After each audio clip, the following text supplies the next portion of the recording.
기도하겠습니다. 좋으신 아버지 하나님, 오늘도 저희들에게 새날을 주시고 말씀 앞에 서게 하시니 감사를 드립니다.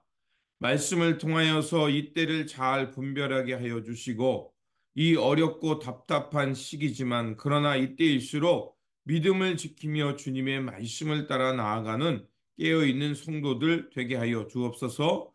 우리의 삶의 자리가 바로 하나님 나라를 이루할 자림을 기억하게 하여 주셔서 정말 영육이 모두 강건해지고 평안해지고 하나님의 말씀 가운데 굳건하게 서는 우리의 삶의 자리 되게 하여 주옵소서. 말씀으로 나아갑니다. 오늘도 생명과 진리가 되는 말씀을 들려 주시옵소서. 우리 구주 예수 그리스도 이름으로 기도드립니다. 아멘. 오늘 우리에게 주신 말씀은 요한계시록 1장입니다. 본문 읽기는 1장 1절에서 8절입니다. 이것은 예수 그리스도의 계시입니다. 이 계시는 곧 일어나야 할 일들을 그 종들에게 보이시려고 하나님께서 그리스도에게 주신 것입니다. 그런데 그리스도께서는 자기의 천사를 보내셔서 자기의 종 요한에게 이것을 알려주셨습니다. 요한은 하나님의 말씀과 예수 그리스도의 증언, 곧 자기가 본 것을 다 증언하였습니다.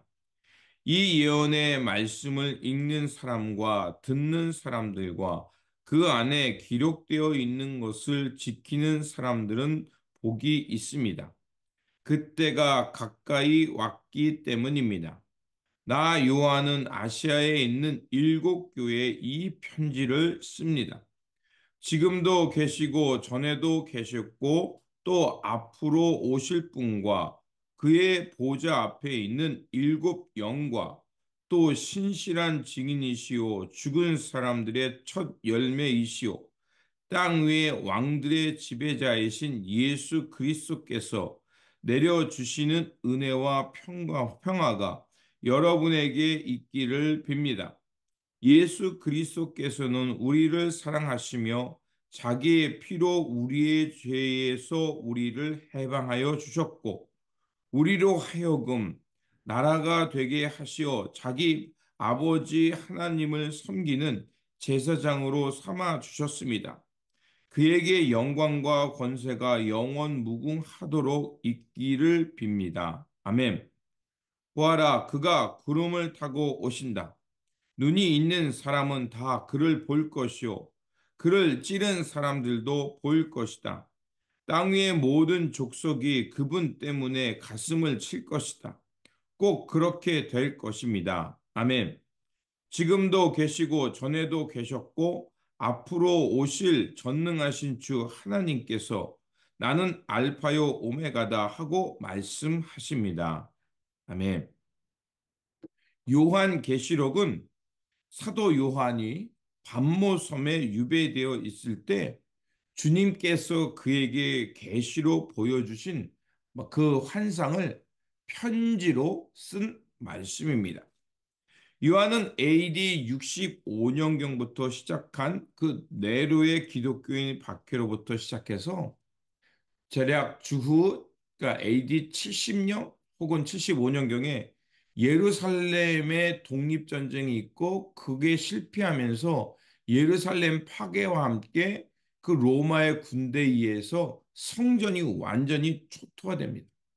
그러면서 이렇게 기독교에 대한 박해가 대략 AD 95년, 거의 100년 가까이 도미타니안 황제에 의해서까지 기독교인의 박해가 있었습니다.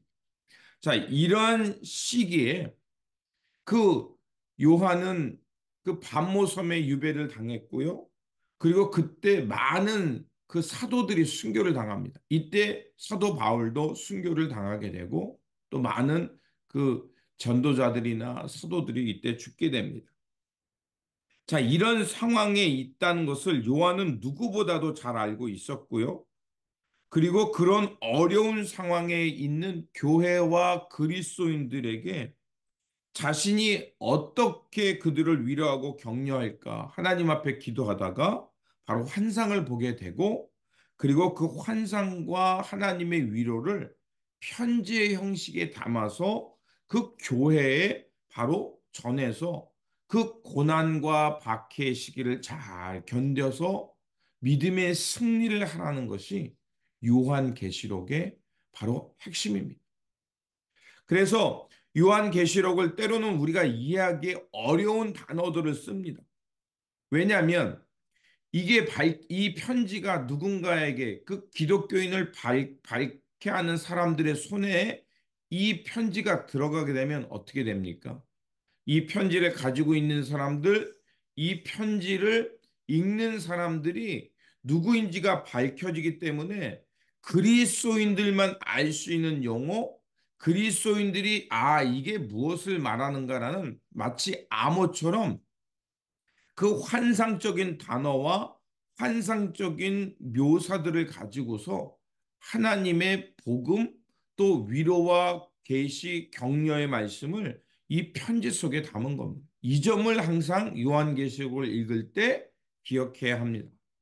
비록 우리가 이 쉽게 이해하기 어려운 단어들이지만 그 목적은 분명합니다. 하나님이 너희들을 지켜주실 것이다. 그리고 하나님의 선이 마침내 드러나서 이 불의의 왕들을 제거하고 승리의 왕, 정의와 공평과 평화의 왕으로 이 땅에 오실 것이다. 라는 것을 그들에게 말해주고 있는 겁니다.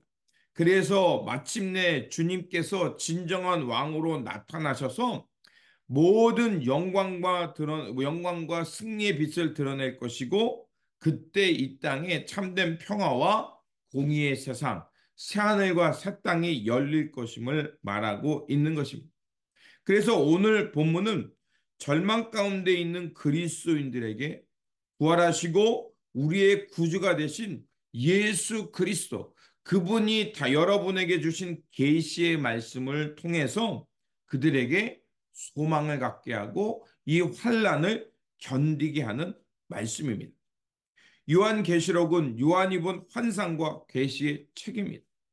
그래서 이 요한계시록엔 다양한 환상과 상징 숫자들이 나옵니다. 앞에서 말한 대로 이런 환상과 상징 숫자들을 통해서 그리스도인들이 위로를 받게 하는 것이지 결코 이것을 가지고 종말의 때가 언제라든지 언제 시기가 일어날 순서에 그 순서를 찾는다든지 이것은 지금 사도 요한이 그 일곱 교회에 쓴 내용들을 잘못 이해한 것입니다.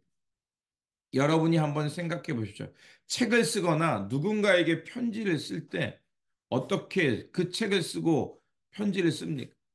이 책을 읽거나 이 편지를 읽을 사람들이 그들의 상황을 가장 잘 알고 가장 누구보다도 고민하고 기도했을 것이고 그리고 이 말을 했을 때 그들이 금방 알아들을 수 있는 용어를 사용해서 쓰는 겁니다. 그래서 그들이 이것을 함께 읽고 또 이것을 함께 나눔을 통해서 바로 요한이 우리에게 주는 하나님의 계시가 이거구나. 그리고 이 말씀을 붙들고 우리가 용기를 내야지, 힘을 내야지. 이렇게 그렇게 하기 위해서 글과 편지를 쓰지 않겠으며 바로 그겁니다. 그래서 이 책이 쓰여진 시기는 기원후 네로 황제로부터 도미티안 황제까지 바로 그리스도인들을 박해를 할 때 위로와 격려의 편지라는 것. 이것을 항상 기억하며 요한계시록을 읽으면 됩니다. 이런 어려운 시기에 하나님께서 이 불의의 역사를 끝내고 마침내 승리를 보여주실 것이라고 말하고 있는 겁니다. 바로 이 말은 오늘 현실이 답답하지만 이 현실의 문제 넘어 하나님께서 이뤄가시는 새 역사를 바라보라는 것입니다. 그래서 이 요한계시록은 비록 이 현실의 이야기인 동시에 미래에 나타날 소망을 바라보게 하는 말씀이고 그래서 그 미래에 나타나는 그 말씀을 이 현실에 어떻게 잘 적용해서 마침내 하나님의 구원과 승리를 믿고 그 믿음으로 살아가야 될 그 메시지인 것을 기억해야 합니다. 그래서 4절에 8절에 보면 일곱 교회에 대한 이 편지임을 밝히고 있습니다. 이것을 기억해야 합니다. 일곱 교회를 향한 편지다. 바로 일곱이라는 것은 우리에게 성경에서 일곱이라는 것은 완전수를 말하죠. 그리고 일곱이라는 것은 또 요한계시록에서는 일곱 교회 흩어져 있는 교회를 말하고 또 완전수라 그랬으니까 이것은 무엇을 말하냐? 오늘 이 땅에 존재하는 모든 교회를 말하는 것이 되는 겁니다. 그래서 이 일곱 교회에 편지를 보낸다는 이 말은 지금 소아시아 터키 지역에 있는 일곱 교회에 대한 계시의 말씀인 동시에 오늘 이 땅에 주님의 교회로 있는 그 교회를 향한 말씀이기도 한 것입니다. 그래서 오늘 본문을 보면 눈에 띄는 단어가 있습니다. 증언이라는 단어입니다. 바로 요한은 그 일곱 교회와 이 땅에 있는 교회를 향해 하나님의 말씀을 증언하는데 그 증언의 내용이 무엇이냐? 바로 예수 그리스도의 복음의 증언자가 되어서 그 복음을 듣고 견디라는 겁니다. 그래서 이절의 말씀은 계시의 증언이다. 또 9절에 보면 하나님의 말씀과 예수님에 대한 증언 때문에 반모섬에 갇혀 있고 또 그것을 너희들에게 전한다. 또 10절에서는 성령의 자로 사로잡혀서 하나님의 음성을 듣고 이것을 전한다. 바로 증언입니다. 요한은 그리스도인들이 이런 어려운 때일수록 어떻게 살아야지는 잘 보여주십니다. 바로 우리는 예수 그리스도를 보고 만났고 그분 때문에 애매히 고난을 받지만 그러나 이 복음 때문에 묵묵히 예수 그리스도께서 보여주신 그 생명과 진리의 삶을 증언하는 사람, 몸으로 보여주는 사람이라는 것을 말하고 있는 겁니다. 그렇습니다. 요한계시록을 통해서 흐르는 한 가지의 핵심은 바로 우리가 이 환난 때 믿음을 지키면서 바로 예수 그리스도께서 보여주신 그 사랑과 진리의 삶을 살아내라는 것입니다. 그렇게 우리의 삶을 볼 때 하나님께서 어려운 일들이 있었죠, 과거에. 그 과거입니다. 그 과거 속에서 하나님께서 나를 어떻게 지켜주시는가에 그것을 기억해내며 하나님께 감사하면서 이 현실의 삶 속에 하나님을 다시 한번 모시고 하나님께서 나를 지켜주실 것을 믿고 장차 일어날 그 일을 향해서 묵묵히 살아가는 것입니다. 그래서 5절 전반부에 이렇게 되어 있습니다. 또 신실한 증인이시오 죽은 사람들의 첫 열매시오 땅 위의 왕들의 지배자이신 예수 그리스도께서 내려주시는 은혜와 평화가 여러분의 있기를 빕니다. 자, 이것은 무엇을 말합니까? 우리가 예수 그리스도를 통해서 구원받았다. 그리고 하나님의 은혜와 하나님의 진리 가운데서 우리가 새 세상에 눈을 떴다. 그렇다면 우리가 어떻게 하냐? 하나님의 은혜와 평강이 우리와 함께 하실 것이기에 이제 장차 드러나실, 장차 재림하실 예수를 바라보면서 그 진리의 세계를 향해 나아가라는 것입니다. 현실의 고난과 박해가 있다 하여도 우리는 묵묵히 복음의 증인되어 살라는 것입니다. 또한 우리는 주님께서 누구보다도 충성된 종인으로 증인으로 아버지의 뜻에 모든 것을 바치신 것처럼 우리 또한 그렇게 살아가야 한다는 것입니다.